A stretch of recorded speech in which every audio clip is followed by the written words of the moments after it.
Political corruption is not just an abstract issue, it is a growing threat to democracy here in the United States. According to Brookings, corruption is one of the greatest dangers to American democracy because it undermines both political competence and the effectiveness of our government. When politicians choose to put money, power, or personal gain above the very people they serve, the foundation of our system in America begins to crack. Everyone across America has seen the damages before.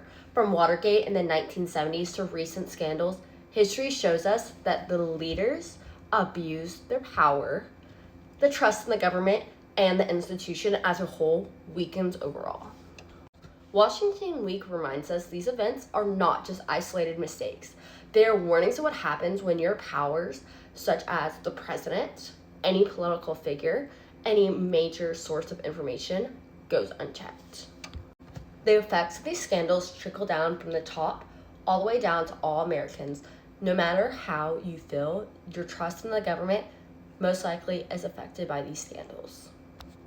Corruption does not always make the headlines. Sometimes it's very subtle, like the growing influence of a certain party donating to a cause, wealthy donors, public policy, countries donating to major political figures, which can be seen currently throughout social media when people are getting upset about Israel donating so much money to major figures in the United States.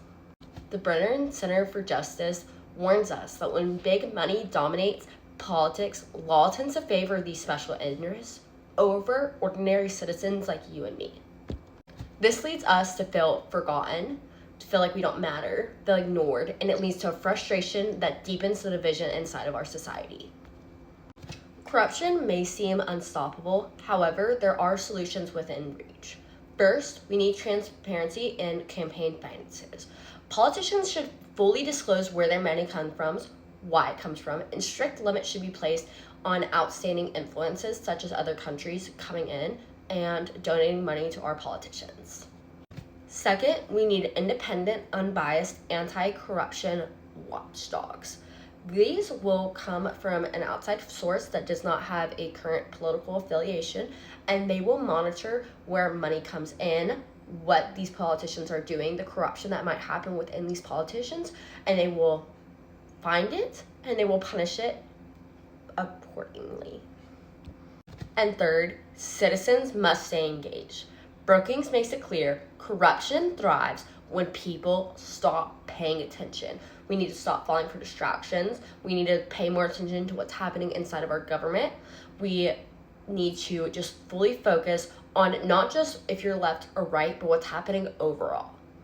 The more we as citizens demand for honesty and accountability, the harder it becomes for corruption to take root within our political system.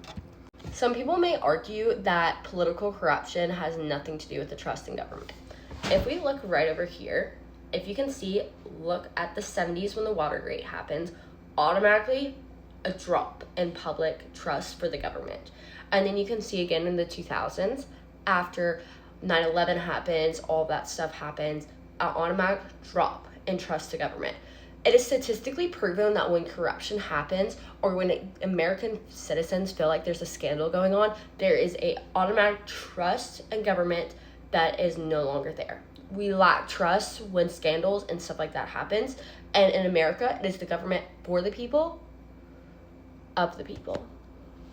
The lesson from both history and research is clear. If we ignore corruption, it will grow. But if we demand transparency, strengthen oversight, and use our voices and our votes, we can restore the trust and protect our democracy.